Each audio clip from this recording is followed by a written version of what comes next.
there are so many teams now that are trying, or positioning to like kind of build this out, and like saying they have Bitcoin L2 and whatnot. But there's not much there, and there's actually a lot of noise there, which I think, is pretty visible. But at the same time, the other side of that is like there is this much more awareness that, hey, there's something big happening on Bitcoin.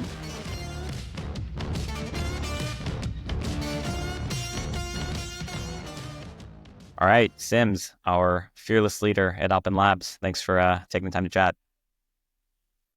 Thanks, David. Appreciate the opportunity to chat. So I think the first question I'll start off with is it a requirement to have a mustache if you want to work at Alpen Lab?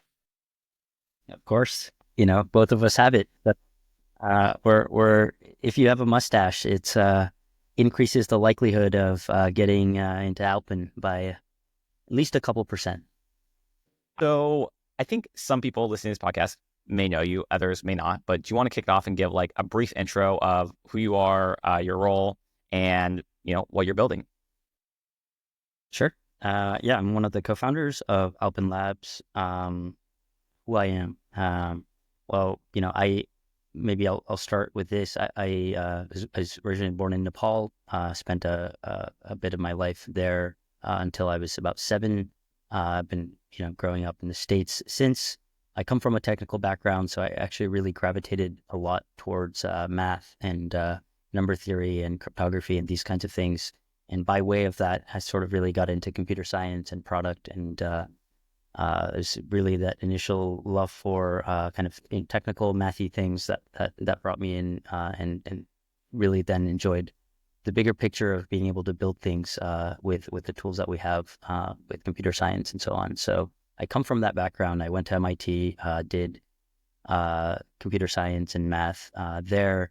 I found out about Bitcoin quite early as this interest in math. I was in the forums figuring out how Bitcoin worked, kind of back in high school, actually, as I was finishing up high school.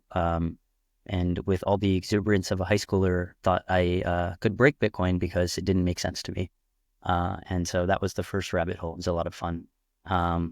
Since then, I guess, throughout college, I really got into AI. And so I spent a good part of the last decade or so in AI research and AI out of college in the computer vision space.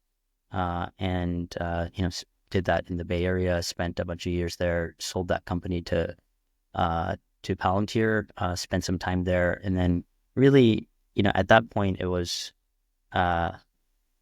figuring out what, with all the experience and the interest, et cetera, like what is, as many of us probably hit this kind of point of like, what do I work on? Like, how do I spend my time, my energy? And thesis for me was on building with Bitcoin, and here we are.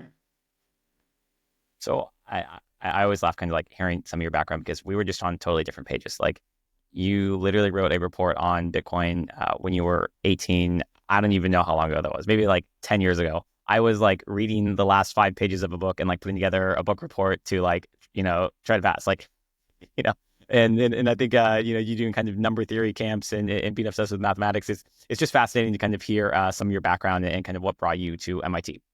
So the next thing that I kind of wanted to ask about is like, you talked about how, after you graduated from MIT, you started the company, you sold it to Palantir. You were kind of like on this precipice between, AI and now Bitcoin. And I'm curious, like, what made you leave AI, which is kind of this like booming, emerging thing that you were arguably on the precipice of, to then now say, we want to focus all of our efforts into Bitcoin?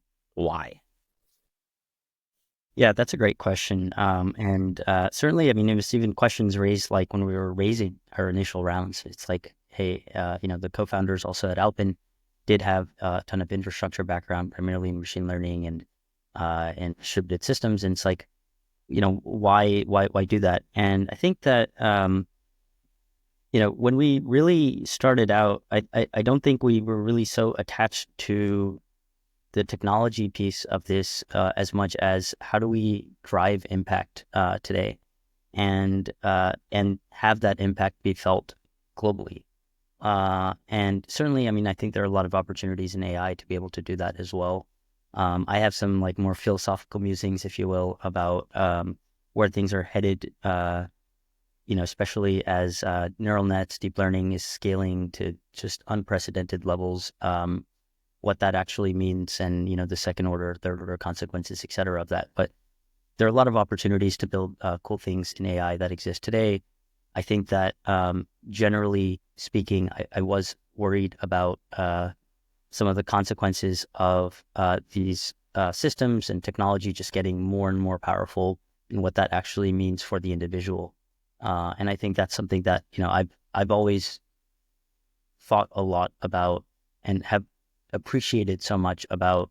I think the you call it the sort of early founding American thought, or even Western thought, of why individualism, and why things like privacy and sovereignty, self-sovereignty, are so important. And I just feel like as things get more and more centralized, and as more and more fewer entities become more and more powerful, the incumbents become more and more powerful, whether that's governments or corporations.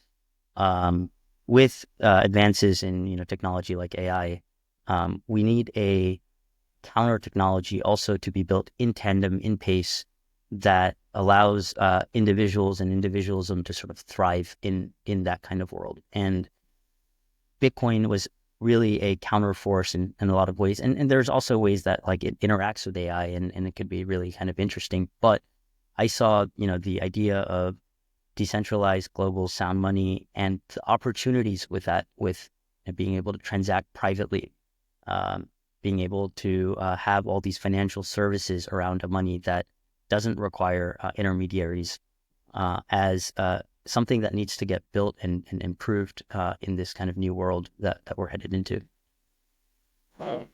Yeah, I mean that resonates with me because like you and I have talked about it before, where in some ways AI is this kind of like offensive tool of power that can amass into the hands of the few, versus cryptography is like this tool for the individual. There's an asymmetry there of how powerful cryptography is as a tool for defense for the individual, versus AI, which can maybe be like a tool of offense for the few.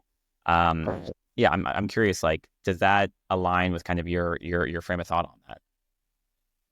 Yeah, I think so. And I think like, interesting new, like advancements in cryptography. I mean, we can see this, we can look at the historical evidence of this, as the internet was, being more and more popular. Public key cryptography wasn't quite there at that pace where, we could have had, secure communications through the internet that was, cryptographically, secure. And it relied often on, exchanging keys first, or, something like that, to be able to essentially set up an exchange of information. But having, public key cryptography and like the advances baked into the internet just allowed a totally different trade-off space here, where we could scale and build like internet to the enormous scale that it is today, while still being able to communicate in this protocol in a much more secure way, and while still preserving our privacy of the data that we have, and so on. So I think that we've seen in history where the role of cryptography, alongside the boom of like more and more powerful technologies, definitely equips the individual to protect the data that they have, and equips the individual to actually utilize and get value out of all the new kind of technology that's taking place, without compromising on their freedom and their rights. Okay, so kind of taking the like ideology, like we're obviously building ZK rollups, on Bitcoin, and a lot of that work was pioneered. I think like the seminal piece, I mentioned before, it was like John Light's kind of initial research piece, and then you guys came and released this like detailed technical white paper. And I'll give it from my perspective. John released that piece, I don't know, back in like 2022. As soon as he did, I became obsessed. I was like, wow, this just seems so cool, so powerful, like so novel. Anything that was happening on Twitter related to like Bitcoin, ZK, which is few and far between, like I wanted to know about it. I was just searching for it. I just became obsessed. And I got invited into this Telegram group. I think that the Starkware guy set up that was Snarks and Starks on Bitcoin. And I'm looking at that, and one day I see like your photo pop up. I'd never heard of you. You have like 100 followers on Twitter. You had like that, profile picture with you with the mustache. I think you're holding like a baby goat. Like you're clearly like not in the United States. Like I think you're out in Nepal. And I was just like, who is this guy? And you dropped that detailed technical white paper, kind of have some breakthroughs of how maybe you could like, hack in covenants using a ZK verifier, like probably the most detailed at that time piece of ZK rollups. And I think between John's piece and your piece, that really laid the foundation for what we're now seeing, which is this like total renaissance in Bitcoin scaling solution. So maybe you can talk to me, like, what was the genesis of the Alpen team, and then how did you go to kind of like behind the scenes, eventually just like dropping this paper that set a lot of the wheels in motion? Yeah, great question. So I think I do want to call out also, you mentioned John, absolutely, like that was, I have some funny stories early on as well, trying to approach John Light, who we're very fortunate that we get to work together now at Alpen. Somewhat intimidated by John, trying to get a conversation going about validity rollups, because we were working on something in parallel. But I would also give credit to Trey Delbonis on our team, who had even a prior work to both of John Light's report and the co-founders white paper on validity rollups on Bitcoin. He was working on this very early, all the way kind of back to his times at the MIT DCI, working on Lightning Network. I think he started envisioning what rollups might look like, and had in the corner of the web, in some esoteric blog post that he had written about how different gadgets kind of on Bitcoin could work together to make this happen. So that was also an inspiration for sure.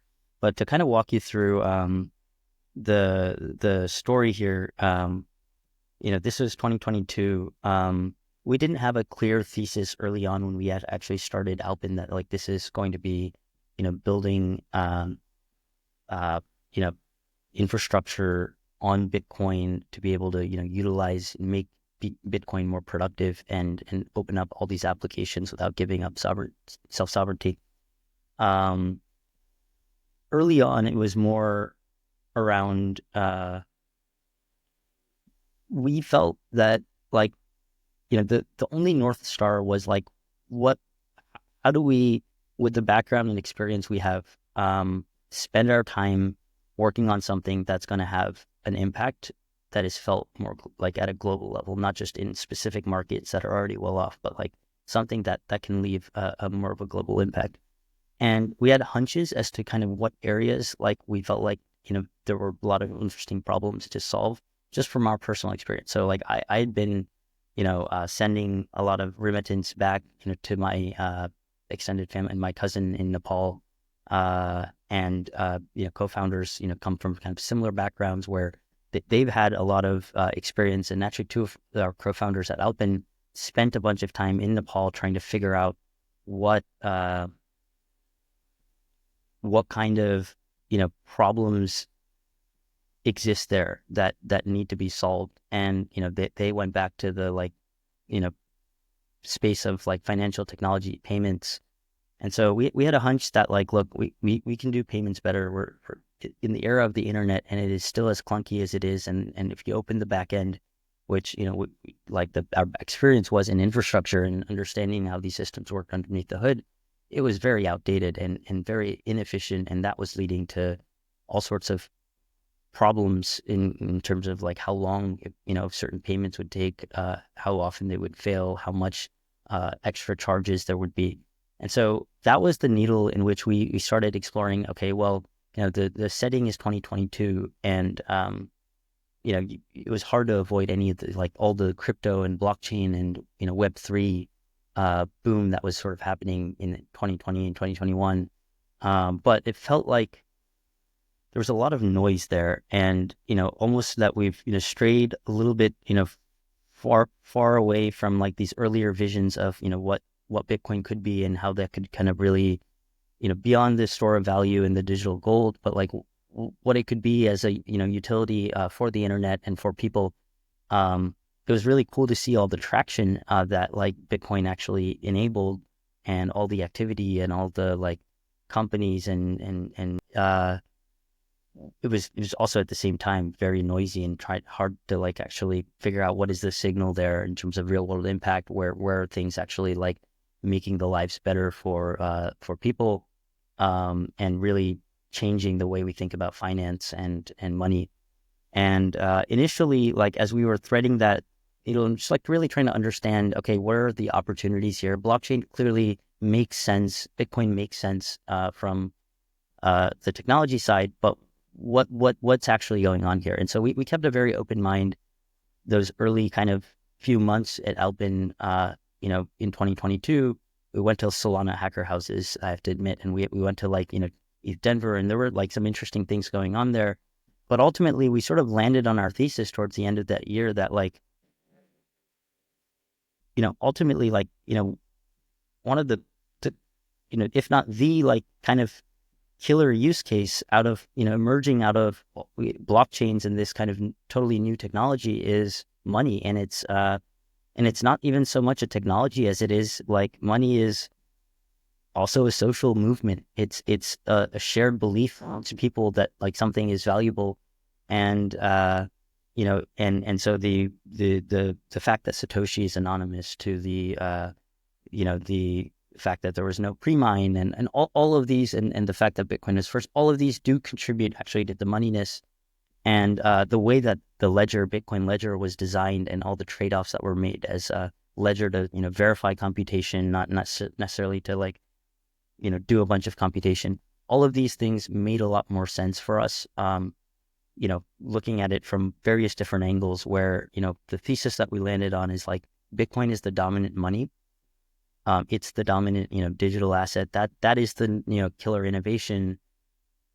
And there's a ton of opportunities for building infrastructure that allows that money that is dominant today and will remain dominant as, in the class of digital assets, and probably, across all assets. There's a lot of opportunity to build infrastructure to expand the utility of that money, right? Like if the only thing you can do with the money is kind of hold it in cold storage, and, it keeps, going up, and it's a store of value, like that's fine as a utility, but we wanted to push the frontier a lot more in terms of like, can you borrow against it without having to give it up to BlockFi, which we just saw collapsed, or Celsius, which we just saw collapse, or, do anything with it, without having to give up custody, which is such an important part of what makes that money interesting. And so this was the problem space we wanted to solve. And one of our co-founders also had a background in verifiable computation and ZK, where we realized, wait, like there's clearly this opportunity. It's grounded in, first principles, and this thesis what we have of how do we build infrastructure, or like needing infrastructure to expand the utility of Bitcoin, and verifiable computation, this absolute revolution that was taking place alongside Bitcoin, which essentially, is how do you, it was completely rethinking what, computing and computation looks like. It's very simply the ability to generate a digital signature that can be verified very, very efficiently on a mobile phone anywhere, and by, of computation, of a program actually running correctly. And this simple idea actually fits really well with Bitcoin, because Bitcoin is this ledger that is designed to be, have the best money, and it's designed as a technology to verify computation. It's not designed to execute computation. So if you have this universal primitive for creating a proof of, arbitrary computation, whether that's running, EVM transactions, validating whatever you want, and a simple proof, like that was the abstraction that could let us build the infrastructure to actually, utilize Bitcoin beyond, just store of value in a self-sovereign way. And so that's the kind of the two dots we connected. We got very excited by that idea, and it just started going on this like how would we actually build this on Bitcoin? And many months later, I would say, like, we ended up with this 47-page report that detailed exactly how you would do it, what kind of things are necessary on Bitcoin to make it happen, and and why it's important. Yeah, so you touched on a couple things, I do at some point want to talk about like some of the technical challenges going from like the paper to where we are now.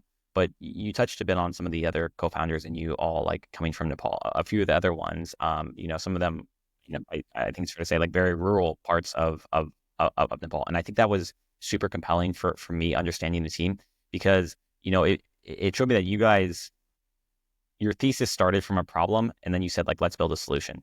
And I think in our industry, a lot of times we say, hey, here's a solution. Like where is the problem? And so maybe like, I'm curious from your perspective. I know that you said that you left Nepal when you were 7, but I think that you spent a lot of time back there. Like what do the normal financial rails look like there? And maybe it's different in Kathmandu versus, some of the villages, but like, yeah, what does that financial system and their approach to money look like out there?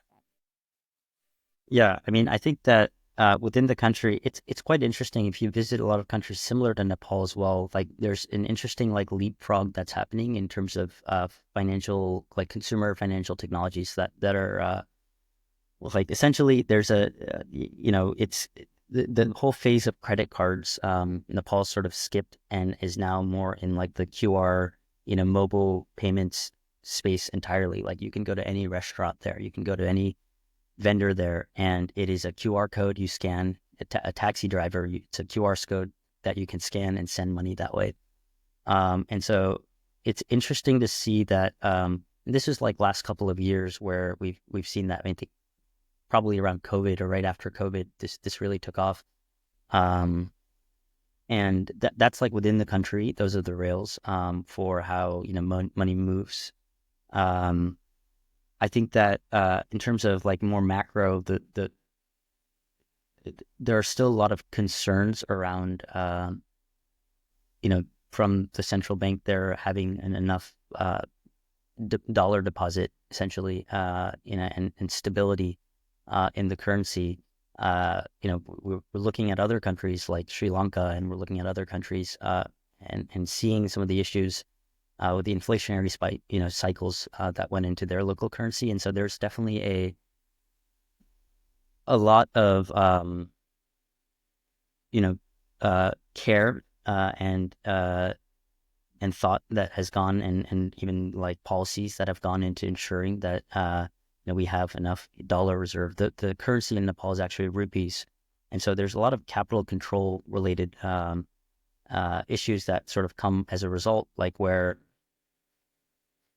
buying Netflix, directly in Nepal is actually a very tricky thing. Like getting a Netflix subscription, which is it's a company that is global and should be accessible, or heck, even getting an OpenAI subscription requires many extra hoops than we would typically be used to in the States.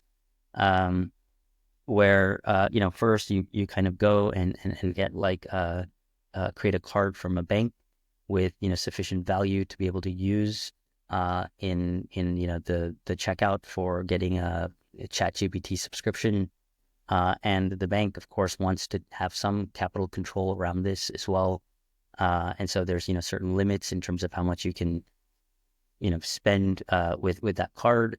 And so I think when it comes to like purchasing things that are outside, whether that's even stocks or just simple thing as like subscription for an internet company, it is tricky. I mean, it's definitely a different process with extra hoops than we're used to here.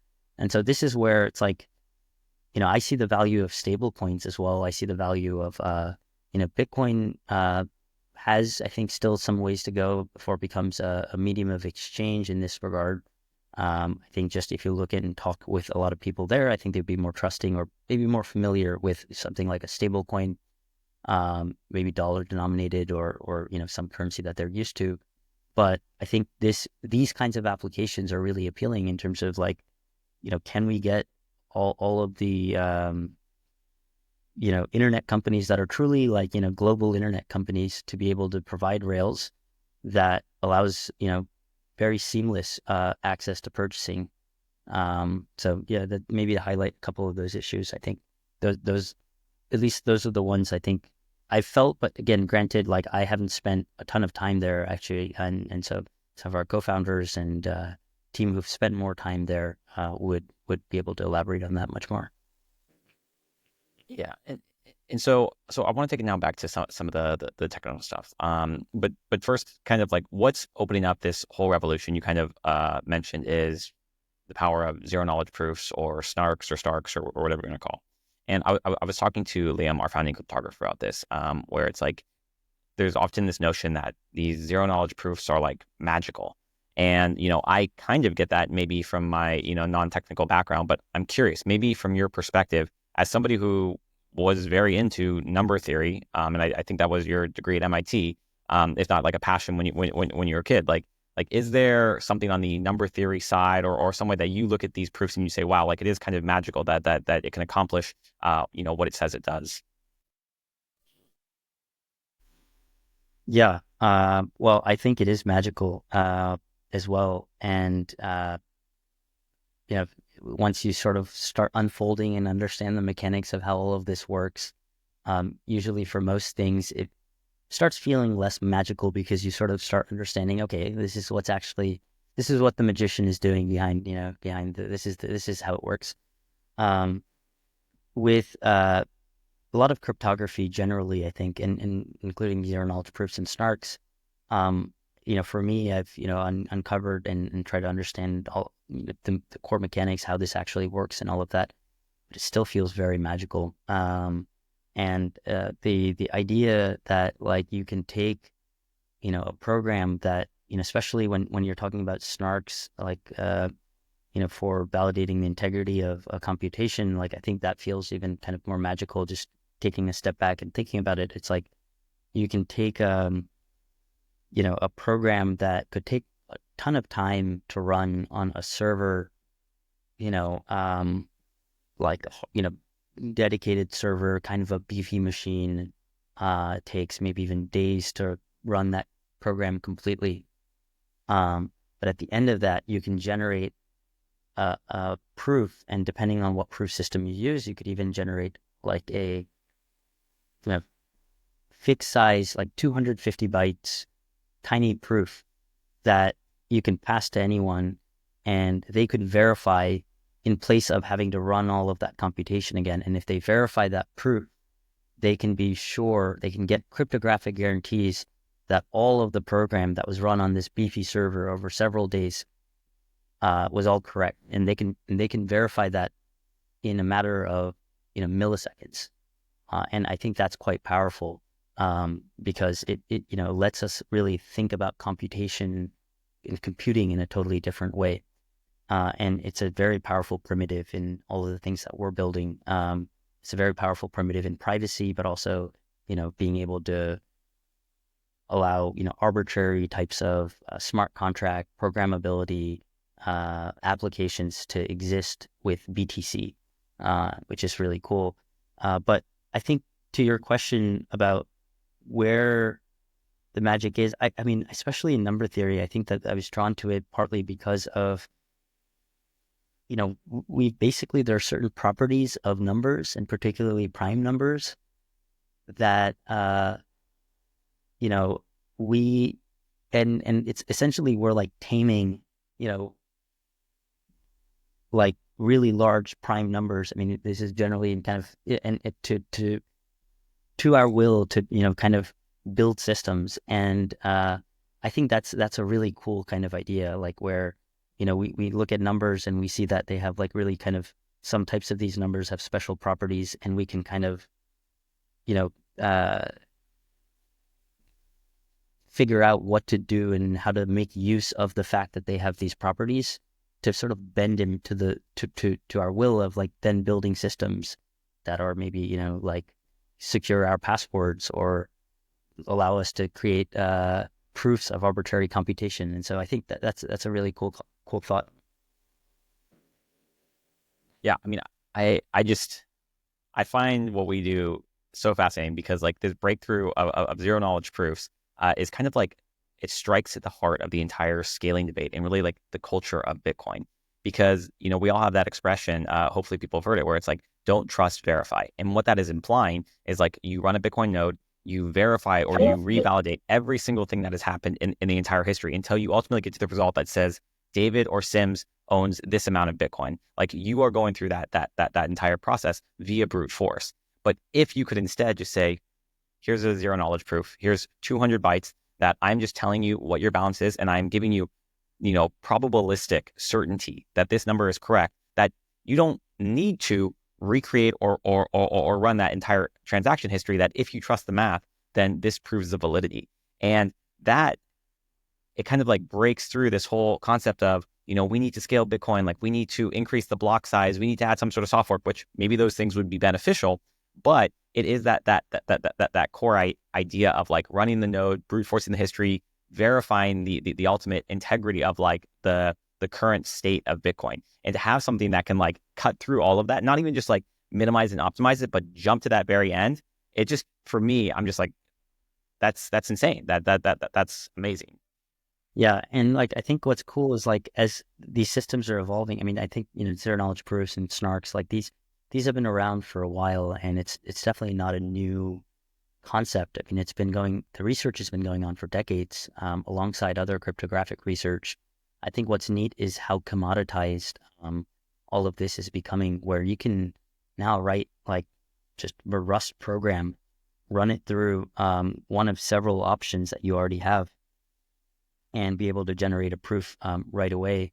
And even, the kinds of proofs and the different trade-offs that you make, there are proofs and proving systems that, provide this kind of cryptographic guarantee that is even stronger than, Bitcoin's signature, like, the ECDSA signature scheme, or even Schnorr signature scheme. The kind of signature schemes that we use to lock our Bitcoin, has a certain what's called bits of security, in terms of, just how much brute force would an adversary need to be able to break these things.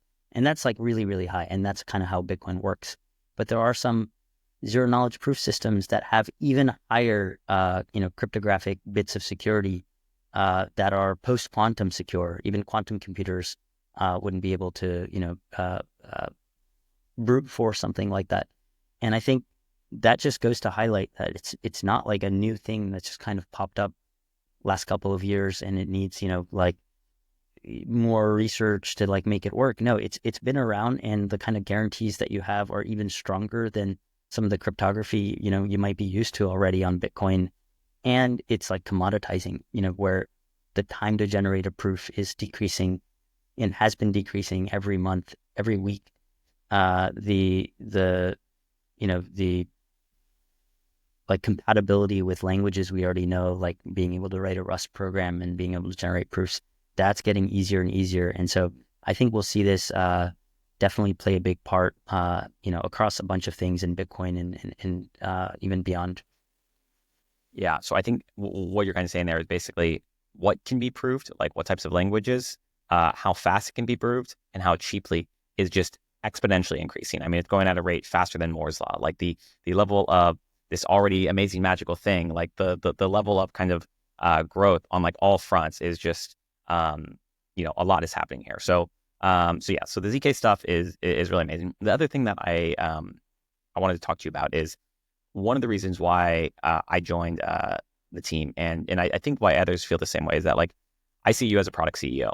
You yourself are a pretty hardcore engineer, and I think that you are down in the weeds, and that I think is like quite beneficial. That it's not just this kind of like talking figurehead. You're presenting this thing, like you are able to probably go into the details as well as anyone on our team. And so I'm curious your take on like being a product CEO. Like, would you prefer just to be in the engineering? Do you like doing the stuff on the recruiting and business side? Like, how do you balance all of that? Yeah, it's a great question. I love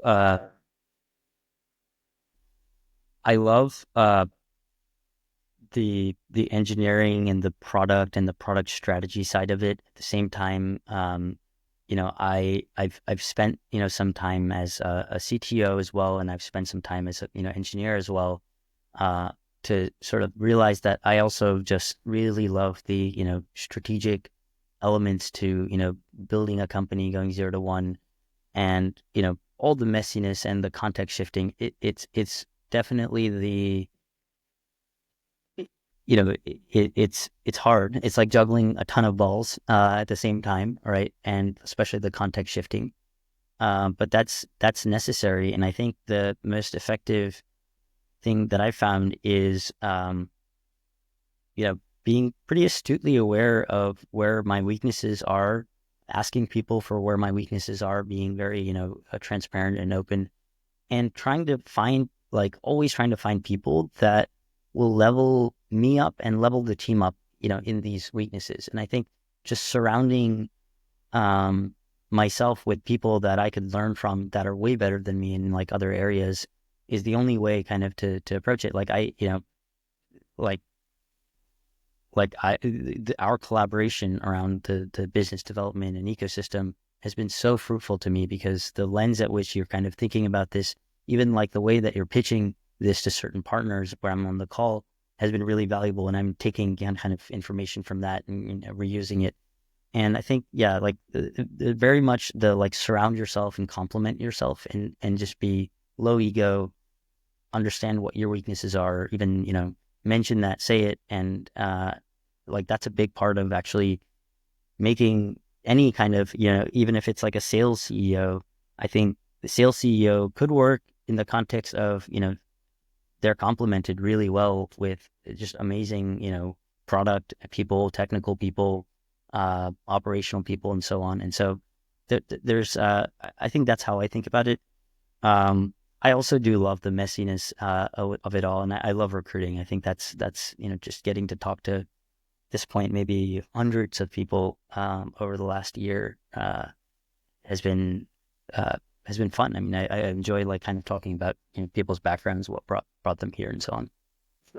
So, okay, so you brought up recruiting. I'm curious, like, how has the reception of what we're doing been received? Like, are there people who have shown a level of interest? I mean, from my perspective, it feels like we're pulling in like very high quality people, but like, yeah, I mean, is this something that's kind of like attracting, interesting, and high quality people? Like, what has the recruiting process been like? Yeah, I think starting out, I emphasized, and I think, co-founders also emphasize this as well, like recruitment is the number one priority. And like, especially the first 20, 30, 40 people that we get on the team, like either it's going to be world class and recruitment just becomes such an easier effort going forward from there, or, we make compromises, we bring on, certain people that like may or may not be good fits, and that fractures some of the culture because, inevitably some of those people will need to be fired. And it also means we won't get to be a magnet for, more talent. The 40th, the 50th person that joins will definitely be looking at like what is the existing team, and that's a big part of the recruitment. So we've kept it number one priority, for a while. And I know that I'm getting pushbacks from, I won't say who, maybe on the call with us today, but on maybe we should dial down the, 6, 7 interviews that we do for every single person that comes in. And I just think it's, yeah, like, yes, that might be slower, but like, that's resulted in something that like we're so proud of right now, where I think the Alpen team, that the best part is like the culture and the quality of the team, that we get to work with. And I think our job for recruiting is actually getting a lot easier. It has been, it's definitely felt this way this year, where we're seeing, top tier people from other ecosystems. I think it's a combination of essentially one, I think what we're trying to do is super ambitious and is somewhat contrarian even to, the rest of the ecosystem, where we're saying, no, let's start with Bitcoin is, the dominant asset, and then figure out the technology in the context of interesting assets, figure out the rails, building the rails when we have interesting assets, to sort of justify why do you need like a lending product? Why do you need a uh, uh, uh, like payments product? Why do you need, all of these other, kinds of things? So to go back, I think that the ambition and the sort of positioning of where we are is differentiated, and that's definitely helpful for recruitment. And then two, I think people, see who's part of the team. They see David. They see, you know, a lot of the, our core team. A lot of the people that have pioneered some of this work are publishing a bunch of papers or collaborating with a bunch of open source folks, and I think they're gravitated kind of towards working. Really good people gravitate towards working with really good teams. So that's I think that strategy is panning out, and as long as we don't compromise going forward as well, I think best team. Yeah, so I feel like you threw a little shade on me there, but it's all good. I will take it, and I think I agree on the recruiting sentiment. So I want to ask you about like what's your hot takes on Bitcoin culture right now? It's a little bit of a melting pot. Like sometimes there's a maxi culture, there's this kind of new emerging culture. I'm going to throw you on the spot, but I'll give you some context. Like on Twitter, I was talking with like Amir Taki, who's like a very kind of like legendary OG, cypherpunk, very very, very type style. And he was kind of like complaining about Bitcoin. And I replied to him. And then he said, I love you guys and the other teams. You're the next gen who grew up outside of maxi culture and as well will save Bitcoin. So I'm curious, like, do you kind of agree with that sentiment? Like, are we outside of Bitcoin maxi culture? Like, what do we think of Bitcoin maxi culture? Are we just agnostic to it? Bitcoin's a huge culture. It's funny. I think it's so complicated to answer this question because there is nuance here. Because I think it's because Bitcoin is both this like it's money, but it's also a technology, and it's sort of both at the same time. And I think that's what sort of is the splintering point here, where it is like a lot of because like Bitcoin's a lot more constrained as a technology in terms of like, can you write, very, like stateful smart contracts and things like that? No. You can do very basic kind of locking conditions. You can't multiply on Bitcoin in those, scripts. You can add, but you can't add, more than 32-bit numbers at a time. And it's a very constrained kind of technology. And there's a lot of reasons for why I think you can go and explore like some OG kind of blog posts and the fantastic justifications for why it, it's been designed to be as constrained as it has. But at the same time, it's also, it's money, it's value. There's a monetary policy that's fixed. It's decentralized. It's, you can hold it in self custody. And it's a totally revolutionary thing in the money realm. And so what we sort of saw was like over time, everyone sort of starts as a Bitcoiner. That's Bitcoin started this whole space. And then sort of, at least the technologists always want to build things, right? They always want to go and say, okay, like how do I, build, like stable coin assets, on this distributed, blockchain distributed ledger? How do I build a lending product? How do I build Bitcoin-backed stable coins, like censorship-resistant stable value, or all of these things? Technologists always want to tinker and do things. And we saw this very early on with like colored coins and all of these things that were emerging. Even Tether emerged out of this, where it was, like let's put stable coins and let's, kind of do that in a meta protocol on Bitcoin and so on. And then they sort of see how constrained Bitcoin is. And like Vitalik was a Bitcoiner until to build something less constrained. And so I think really from the technology side, that was the birth of Ethereum. That was the birth of all of these other kind of rails and ledgers that existed. And so a lot of the folks that were very excited about the technology were thinking about, okay, how do I hack in like a fully cryptographic privacy layer, onto this asset and onto this ledger? It was constrained, and they sort of couldn't, and they left, and then that sort of was the birth of like the broader crypto ecosystem.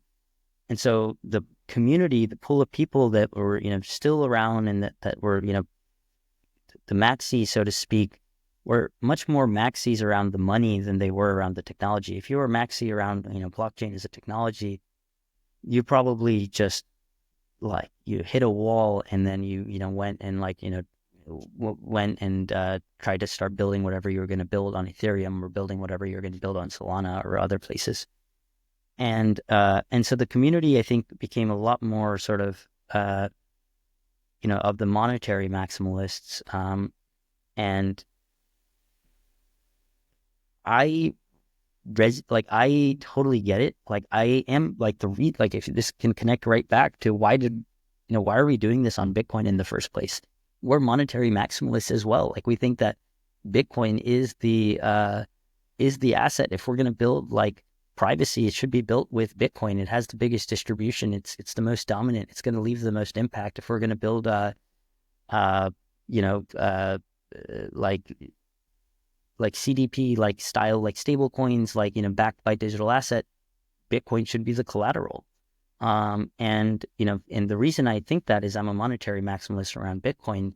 I think it's a much better money, a much more dominant money than any of the other assets. But I'm also a technologist, and I really want to see all of these applications actually emerge on Bitcoin.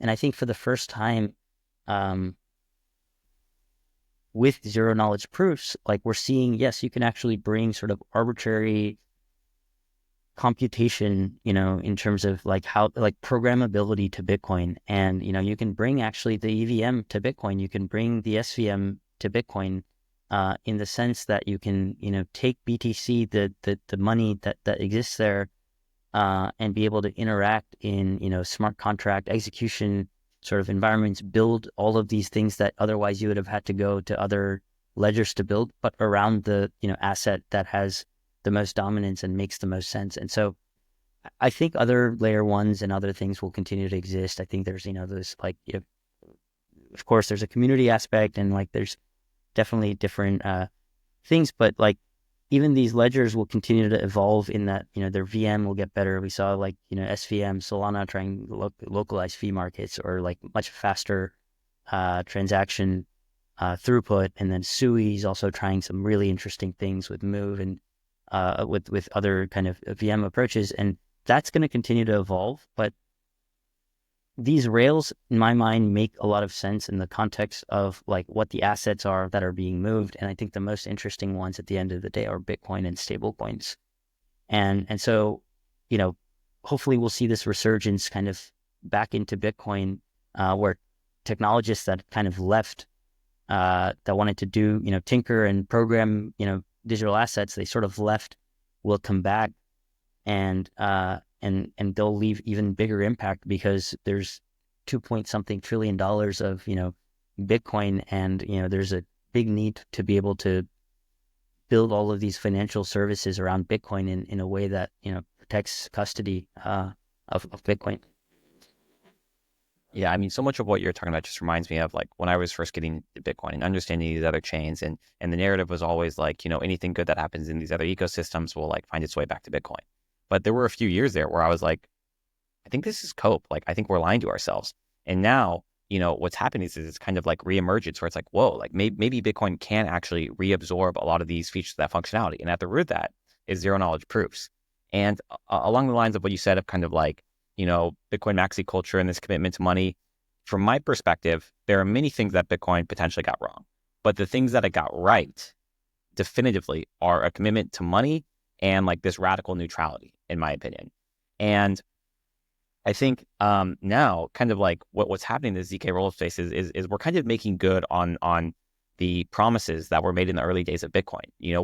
We were promised that Bitcoin would scale, like, and I'm not maybe meaning this literally, but just like how I perceive it, that there was this implicit promise that we would scale, that we would add expressivity to Bitcoin, that So, that these things would one day actually happen on Bitcoin. And for a while they didn't. And now it's this reemergence, it's this renaissance, it's this kind of like fulfillment of the prophecy in some ways. And I think what we're seeing on the back end, maybe you can attest to this, is I think some of the strongest intellectual capital, not just like investor capital, but just like true intellectual power, is really re-engaging back into Bitcoin and saying, hey, like this is cool. This is what I signed up for. This is why I want to come back into Bitcoin. And this reversal of the brain drain is really starting to happen. And I think you guys coming in and as founders and putting that ZK rollup paper kind of kickstarted a lot of this. But maybe you can speak to, like, are you seeing people from different ecosystems that are re-engaging and showing interest in Alpen and ZK rollups again? yeah. Yeah, I certainly. I mean, I think we both are, in the BD side, um, you know, probably can't reveal all the names right now, and we'll definitely have announcements coming soon around this. But uh, it's particularly in the context of DeFi, where folks that want access to Bitcoin as a collateral or want to build uh, you know really amazing, payments kind of experiences with really good UX around that, or want to, see the interoperability of Bitcoin with stables or, these kinds of things. We're seeing some fantastic teams come in and propose the ways that they would, kind of build this on chain, um, and already starting to tinker with Strata and like starting to like, build out some of these things with Strata. Um, will what we've seen, I think, validates some of that thesis on, you know, eventually like the blue chip, even DeFi protocols that we see on Ethereum and Solana and all these other places will also deploy, and there will be a native DeFi ecosystem on Bitcoin, because BTC is such a valuable asset for those applications. Right now, the access to BTC for, some L2 on Ethereum is like, through a wrapped Bitcoin, secured by like a 2 of 3 multi-sig that's wrapped again as it's sent to the L2, through, and it's like, second or third most dominant asset in that entire Ethereum L2, right? And so to be able to tap into the BTC asset in a more native way and more secure way, and build out the markets and the applications that these protocols are building, they're going to have to come, and build this on Bitcoin and Bitcoin ecosystem. And so I think that this was definitely not obvious to a lot of builders. I want to say year and a half ago. I mean, we reached out, we talked to some of the blue chip, DeFi companies, and they thought Bitcoin was just not the place to build. I mean, how can they build anything there? Or, even the culture is not there, or like, will there be enough usage? I think that's shifted quite a bit over the last 12 months. And I think that more broadly, people are seeing that, but, it comes with caveats, because I think, as in with, a lot of things in crypto, maybe it's like, there are narratives, and people will play on these narratives and try to like go launch a token on these narratives without actually like building anything. And that's I think the Bitcoin L2 has definitely turned into a narrative, I think, this year, which is a very much a double-edged sword. I think on one side of that is like, um, there are so many teams now that are trying, or positioning to like kind of build this out and like saying they have Bitcoin L2 and whatnot. But there's not much there, and there's actually a lot of noise there, which I think, is pretty visible to, a lot of the like good builders, building application protocols. And so it's putting sort of somewhat of a bad taste in, that category. But at the same time, the other side of that is like, there is this much more awareness that, hey, there's something big happening on Bitcoin. And yes, like they can sort of connect the dots of like, yeah, there are real roll-ups kind of emerging on Bitcoin. There are real, ZK secured like bridges that are being built, and like where you can take BTC and much more securely kind of use it in a totally programmable ecosystem. There's a lot of talent that's going into that space as well, amongst the sea of like, maybe more noisy, like, broad set of companies emerging. There's also some real things there that uh, and real interest there, and I think that that's really cool to see. And I'm calling it now, DeFi Bitcoin 2025, DeFi Summer 2025 on Bitcoin. Well, hopefully it won't be, SBF, black box, DeFi. There's the kind of credible ways to build the DeFi ecosystem. But I agree with you entirely that the Overton window is shifting, and I feel like just behind the scenes here, Alpen has just been like, oh my gosh, like this is actually happening. So hopefully people will start to kind of see that and tinker around with some of this stuff. I think we've covered a lot of good content here. Is there anything else that you want to cover or say, or should you get back to work on verifying zero knowledge proofs on Bitcoin? Well, I'll ask you, David. What do you find like exciting? I mean, you talked a little bit about like how you were thinking about joining Alpen and coming on and leading our ecosystem efforts, but like what yeah, how's it going? How are you? Yeah, what's exciting? What are you liking, disliking? Well, okay, so yeah, I mean, you know the story, and I've told a couple people this. You and I had connected a while ago, and you were just giving me updates on Alpen, and I had sold a small lending company that I owned back in 2021, and you were like, yeah, David, like, what are you up to now? I'm like, I'm just like, I'm like playing pickleball, and you were like, dude, get off your ass, and like come help us like build something really cool. And you eventually kind of convinced me because yeah, I mean, I do this because I want to, because I fundamentally believe it, not because I feel I'm obligated to.